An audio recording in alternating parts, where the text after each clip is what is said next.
جب آپ نے کام شروع کیا اور اسلام آباد میں ریڈیو اسٹیشن جا کے آڈیشن. جی بالکل. 6ٹھی کلاس میں مطلب اس وقت سے آپ یہ دیکھیں کہ پوت کے پاؤں پالنے میں نظر آتے ہیں. کالج لائف جب آپ کی آئی جو پوئٹ سوسائٹی اور ڈرامیٹیکل سوسائٹی جو تھی اس کی جو ہے آپ وہ پریزیڈنٹ بنی تھیں اور پھر اس کے بعد وہیں سے آپ کو اداکاری کا شوق ہوا. کالج لائف میں کیا کرتی تھی آپ جو آپ کی پڑھائی کے علاوہ سیریسلی مجھے ایسا لگتا ہے پڑھائی کے علاوہ نہیں, ایسا نہیں ہے. ایکچولی شروع میں تو یہی ہوا اسکول میں میتھس میں پہلے بھی میں اور آپ اس معاملے میں پکے ایک دوست ہیں کہ ہمارا میتھ سے کوئی تعلق نہیں. میتھس جس نے بھی میتھس ایجاد کیا ہے وہ آدمی سامنے آ جائے اور خاص طور سے الجبرا ایجاد کیا ہے. الجبرا آج تک نہیں سمجھ آیا بندہ کہاں بریکٹ لگائے کہاں نہ لگائے. مجھے بتائیں x5e2 is equal to ابے ہمیں کیا پتا x5e2 is equal to کیا آئے گا مطلب اس میں کیا ہوگا ریشو 1:4 آگے لکھیا. بھائی کیا ہمیں کیا پتا یار, ہمیں سب سے اچھی لگتی ہے جیومیٹری. وہ بنائے دو پرکار گھما دو ڈی کا اینگل بناؤ سرکل بناؤ. جیومیٹری میں اچھے نمبر میتھس میں نہیں آتے. میتھس میں میرے بھی ہمیشہ اچھے نمبر نہیں آئے. تو بس شکر ہے میٹرک میں بالکل صحیح 50 نمبر سے پاس ہوئی تھی. آپ بتائیں میتھس پر پوری دنیا چل رہی ہے اگر میتھ تھی. اور آپ کو پتہ ہے کہ ظاہر ہے کہ یہ سب الجبر تو پتہ نہیں کس نے ایجاد کی, لیکن ایکچولی میتھمیٹکس جو ایجاد کی مولا علی نے کی. بے شک مولا علی نے, یعنی آپ دیکھیں کتنا خوبصورت انداز تھا ان کا کہ ان کی عصر کی نماز کا وقت ہو رہا تھا. کسی نے ان سے پوچھا کہ مولا یہ بتائیے کہ انڈے دینے والے جانوروں کے نام کیا ہیں اور بچے دینے والے جانوروں کے نام کیا ہیں. انہوں نے دیکھا مسکرا کے اس کو, کہا کہ تو میری نماز قضا کرانا چاہتا ہے, چلو میں تجھے میتھس میں ڈال دیتا ہوں. ایسا کر کہ جن جانوروں کے کان باہر ہوتے ہیں وہ بچے دیتے اور جن کے اندر ہوتے ہیں وہ انڈے دیتے. گننا تو خود شروع کر دے.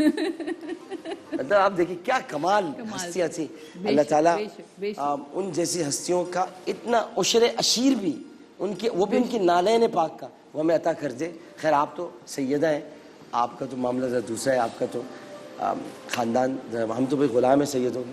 تو سادات کے عشر عشیر بھی اگر اور پھر ان کے بھی مل جائے تو کیا. اللہ تعالیٰ ہم ان ہستیوں کی راہ پر چلنے کی توفیق عطا فرمائے. تو اچھا شوبز میں آمد پر اتفاقیہ ہوئی عالیہ آپ کو لے کر آئے. جی اب کیا واقعہ تھا, عالیہ آپ کو کیسے لے کر آئے؟ عالیہ ایکچولی ہوا یہ تھا کہ میلاد کوئی تھا جی پی ٹی وی کا میلاد چل رہا تھا. تب میں اسکول اپنے محلے کی لڑکیوں کے ساتھ گئی تھی. وہاں نبیلہ نے مجھے دیکا تھا. نبیلہ جو میک اپ آرٹسٹ ہے اور ان دنوں وہ ہیڈ اینڈ شولڈر کی وہ تھی, سوری میں نے برانڈ کا نام, تو وہ اس کی برانڈ ایمبیسڈر تھی. آپ برانڈ نہیں سمجھے, ہیڈ اینڈ شولڈر سے ہوتے ہیں نا زندگی میں. برانڈ ایمبیسڈر تھی. تو وہ تب انہوں نے مجھے دیکھا تھا اور پھر اس کی بھی تصویریں ٹپو جوہری نے کھینچی. اس کے 1 سال بعد مجھے کال آئی تھی کہ آپ کے لیے کمرشل ایک ملا ہے آپ کو اور آپ کو کراچی آنا ہوگا. تو میں نے کہا اچھا, وہ تو پاپا کبھی اجازت نہیں دیں گے.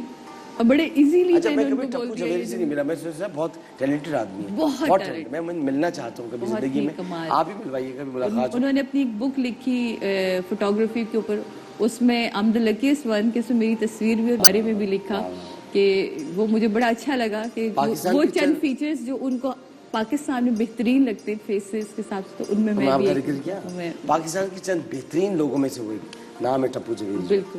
تو انشاءاللہ ٹپو بھائی کسی دن آپ کو بھی زحمت دیں گے, مجھے بڑا شوق ہے آپ سے ملنے کا.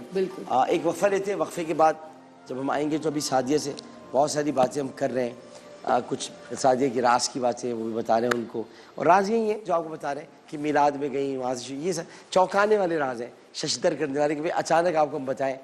آپ آئیے, آپ ڈاکٹر صاحب پوچھیں گے یہ وہ, ڈاکٹر صاحب تو میرے بارے میں بتا رہے ہیں کہ میں نے میلاد میں گئی تو وہاں پر مجھے نبیلہ نے دیکھا اور پھر جو کمرشل اور ٹی وی پر کام کر سکنے کا. اور اس دن اس دن جس دن ان کو یہ دیکھا اور تمام چیزیں, اس دن ان کی امی نے سختی سے 2 چوٹیاں باندھی تھیں. ایک وقفہ لیتے, وقفے میں حاضر ہوتے ہیں.